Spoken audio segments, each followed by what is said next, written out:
E assim, honestamente, recentemente, não é uma piada, tá, minha gente? Eu pedi ajuda até o Papa. Eu escrevi para ele, para que ele pedisse, para que se dirigisse, para poder chegar e dizer assim: olha, eu fiz tudo. Então, assim, tentando trazer, eu vou falar brevemente um pouco da minha vida, como pessoa no espectro autista, e aí eu vou falar o que é ser leve, o que é grave, que eu sou então, um dos únicos ou um dos poucos casos que eu estou lutando para ser desaposentado por invalidez. Eu fiz concurso, passei na ampla concorrência, sempre entreguei resultado, fui assediado sexualmente, fui chantageado e me aposentaram. Minha mãe, com 67 anos, continua trabalhando e eu, assim, estou aposentado. Eu acredito que eu consigo me provar, que eu consigo ser útil para alguma coisa pela minha fala. Ao mesmo tempo, eu estou aprovado em diversos concursos públicos, seja como professor, às vezes eu fico muito nervoso e eu acabo tendo transtornos de escoriação, e aí eu começo a mexer muito aqui, às vezes fica ferido, e aí eu estava fazendo uma prova de professor, comecei, e acabou que sangrou um pouco me ler a prova, e eu fui agredido, eu fui eliminado, eu fui expulso da prova. Tá entendendo? Então, assim, é essa realidade. Então, essa questão de 1, 2 ou 3, isso carece de respaldo científico. Isso é criticado mundialmente.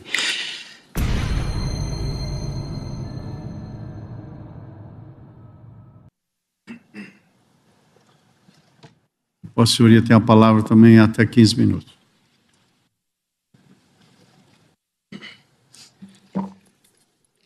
Obrigado. Boa tarde. Eu me sinto muito honrado em estar aqui nesse tribunal. Conforme eu peticionei nos autos, né, pedi para... Eu não me considero bom em oratória, também eu não vou aprofundar muito nas questões de direito, porque acho que todos aqui sabem muito mais do que eu. Mas vim realmente trazer aqui o que eu me propus, que é um debate honesto, é trazer um pouco da minha história. Eu vou tentar não me emocionar, porque é muito triste, sabe?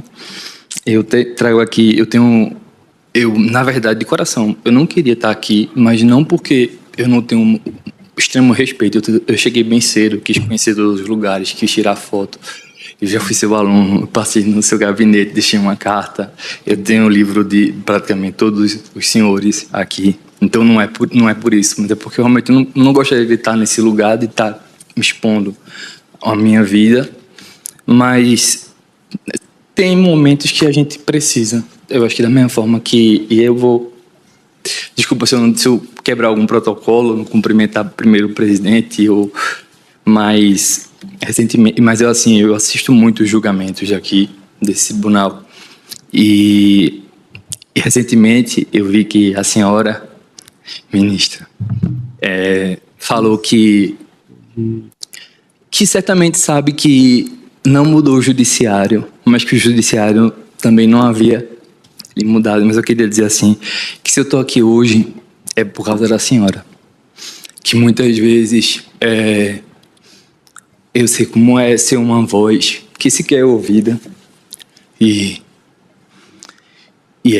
quando a senhora fala certas coisas tão precisas, tão necessárias, né? Já dizia, acho que Pablo Neruda, que é importante a gente misturar, né, a poesia com a prosa.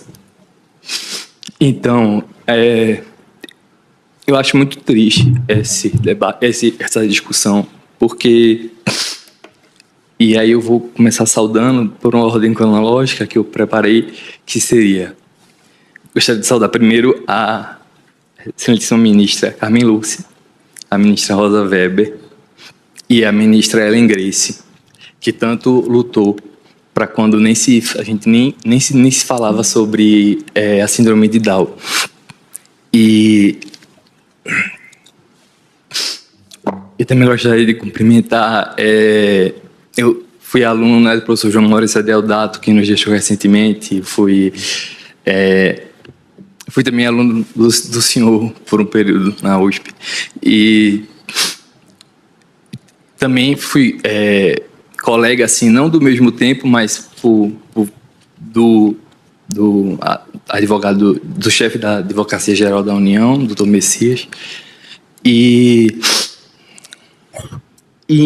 Enfim, o que eu me propus aqui a trazer, que é o que eu venho fazendo desde a faculdade, quando eu fazia parte do movimento estudantil, hoje com alguns colegas que eu até reencontrei. Hoje, por exemplo, eu tenho uma grande admiração por uma jovem juíza que passou em segundo lugar no concurso da magistratura de trabalho, Gelba Serpa.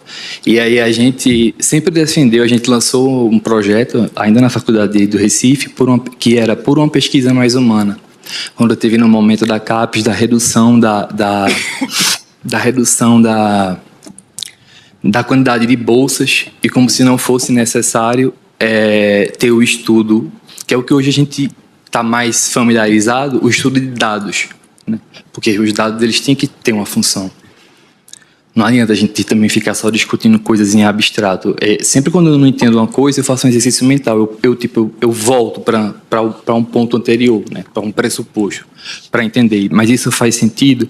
Isso não faz? Então, assim, para mim, respeitosamente, não quero desrespeitar ninguém, mas assim, não faz sentido essa discussão, conforme eu coloquei o relatório do Tribunal de Contas da União recentemente, do qual eu participei ativamente em diversos grupos focais de debates e consta nos autos, na petição desde o dia 1º de junho. O que se coloca ali no relatório da própria TCU é o seguinte, mostra, né, uma questão de uma falha generalizada, tá? No sentido de que, porque quando foi estabelecida a Lei Brasileira de Inclusão, em 2015, começou-se a prever que fosse obrigatório o mínimo de 5%, né, para pessoas com deficiência. E 2015 para cá, a gente não tá nesses 5%. Na verdade, invocando a Lei 8213, acho que artigo 91, artigo 93, que é o que fala da questão da contratação de jovens aprendizes e de pessoas com deficiência. Atualmente o Brasil não consegue chegar a 2%. O que sempre quando a gente coloca, quando a gente pede, e eu tenho pedido muito em muitos lugares, assim, e como eu falei, eu não me considero advogado, e não é por não respeitar a profissão, mas é porque eu acabo pegando causas que são de amigos, ou de interesses, ou de pessoas que me tocam, e cada etapa do processo, como cito novamente a senhora, não é um número, é uma vida que está ali. Então, recentemente, né, eu precisei pegar o processo do meu irmão contra um banco, que eu acho que eu não posso mencionar aqui o nome, enfim, e de um caso gravíssimo do TRT de Pernambuco, que existem muitos profissionais em Pernambuco, no setor público e nas perícias especialmente, né, do TRT6, que sequer tinham qualquer conhecimento na área de psiquiatria, que não tinham um RQE. Isso eu já instaurei a corregedoria, o ministro Mauro Campbell a acolheu e apurou, mas assim, eu tanto estudei, eu comecei a estudar muito medicina, porque eu vi e falava, isso não está certo, isso não existe. Então eu precisei estudar, passei tipo assim, uma semana só lendo livros de medicina de Lacan, e eu vou até aproveitar para citá-lo, que é assim, a gente só consegue ver o que a gente tem cognição para ver. Tudo no Brasil está conectado. Assim, a questão do adoecimento do trabalhador, a questão de como está banalizada a saúde mental, a neurodivergência, porque as pessoas, elas acham, aliás, elas não acham, elas têm certeza, porque se uma pessoa que que não tem nenhum estudo em psiquiatria se coloca para um tribunal como expert, o que agora causa um prejuízo para mais de 300 processos no TRT da 6ª região. Então, você permitir, eu implorei, eu fiz mandato de segurança, em algumas questões de concursos, eu cheguei a implorar, a também pedir ao CNJ e assim, honestamente, recentemente, não é uma piada, tá, minha gente? Eu pedi ajuda até o Papa. Eu escrevi para ele, para que ele pedisse, para que se dirigisse, para poder chegar e dizer assim, olha, eu fiz tudo. Então, assim, tentando trazer, eu vou falar brevemente um pouco da minha vida, como pessoa no espectro autista, e aí eu vou falar o que é ser leve, o que é grave. Então, nós temos hoje um problema muito grande que se refere ao DSM-5. Para que os senhores tenham noção, o DSM-5, né, que ele foi feito com base na realidade exclusiva dos Estados Unidos e Canadá, a serviço e aos interesses da indústria farmacêutica, porque o controle de medicamento lá é mais rigoroso. Então, para poder ramificar... Eu posso beber essa água aqui, né? Poder ramificar. E permitir vários diagnósticos.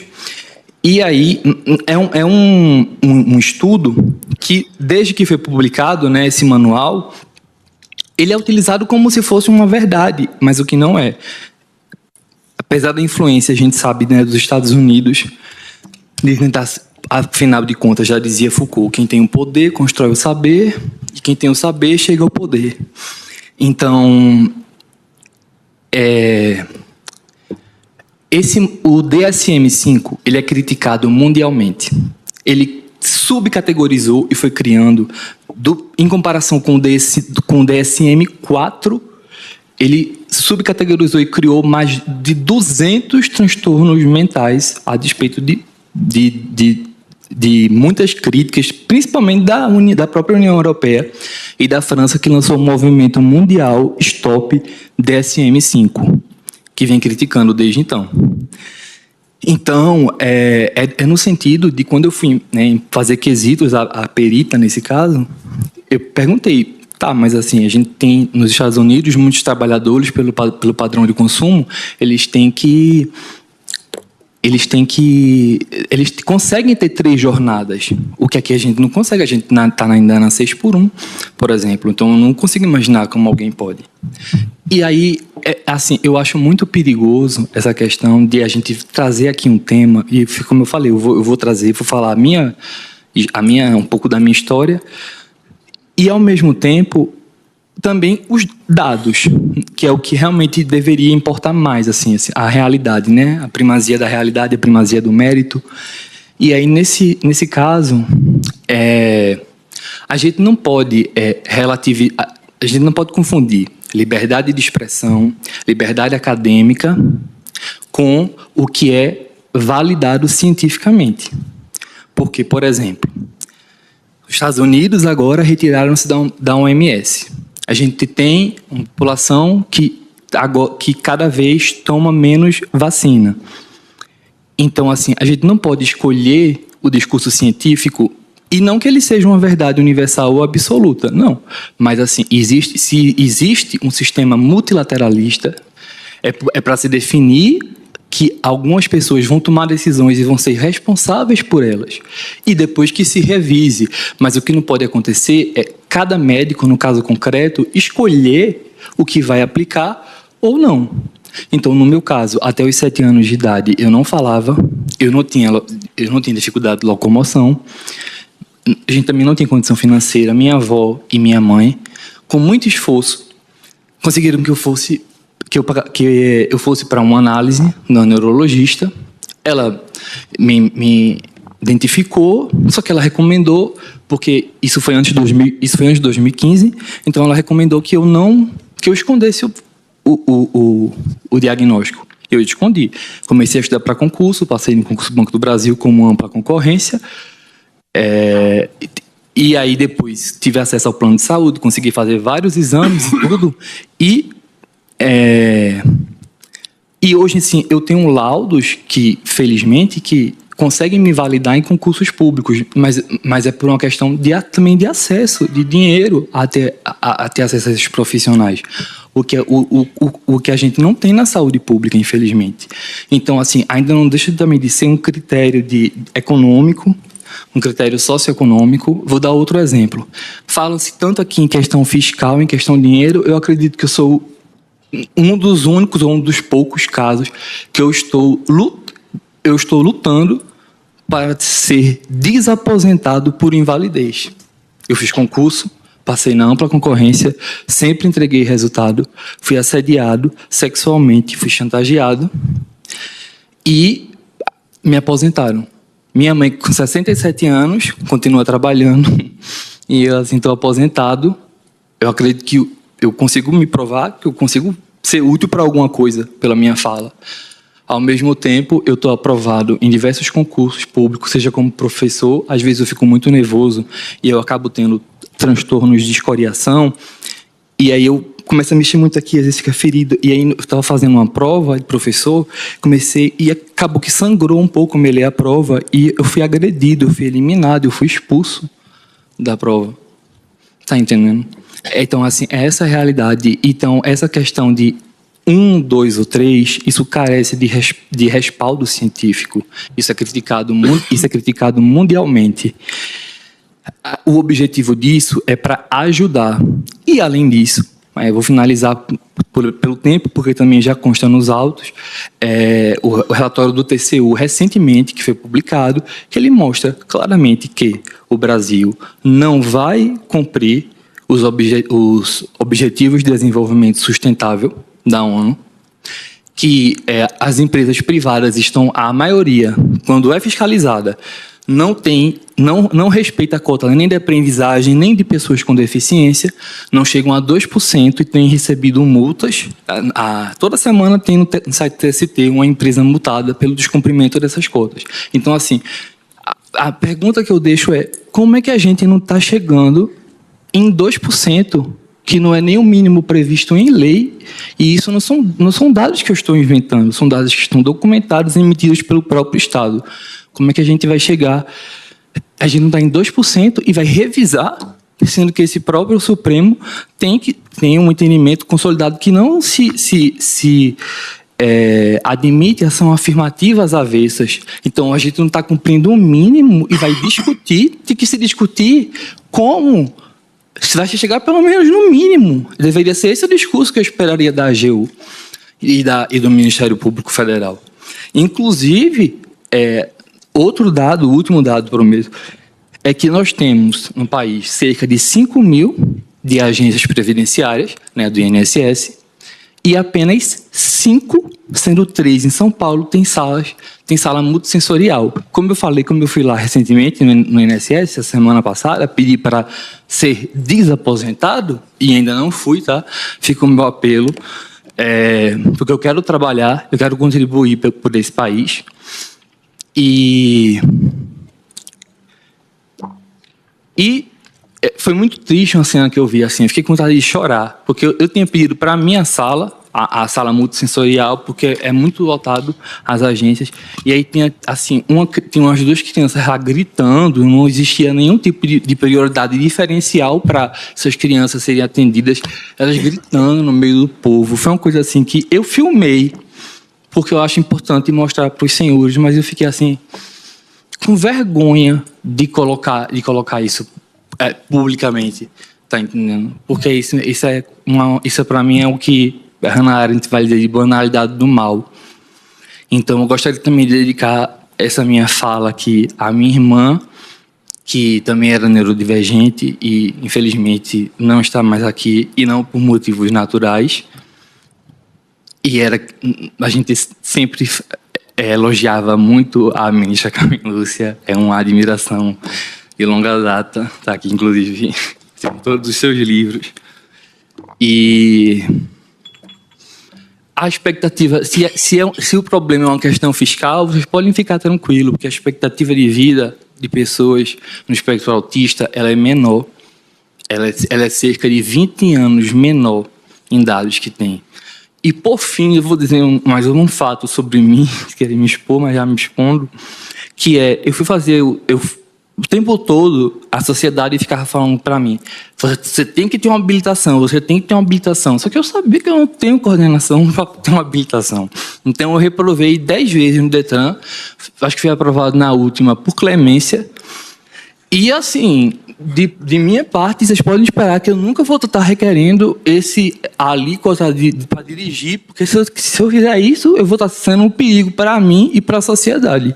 Então, é esse o Brasil que eu queria chamar a atenção. Eu agradeço muito, me sinto honrado e desculpa qualquer coisa.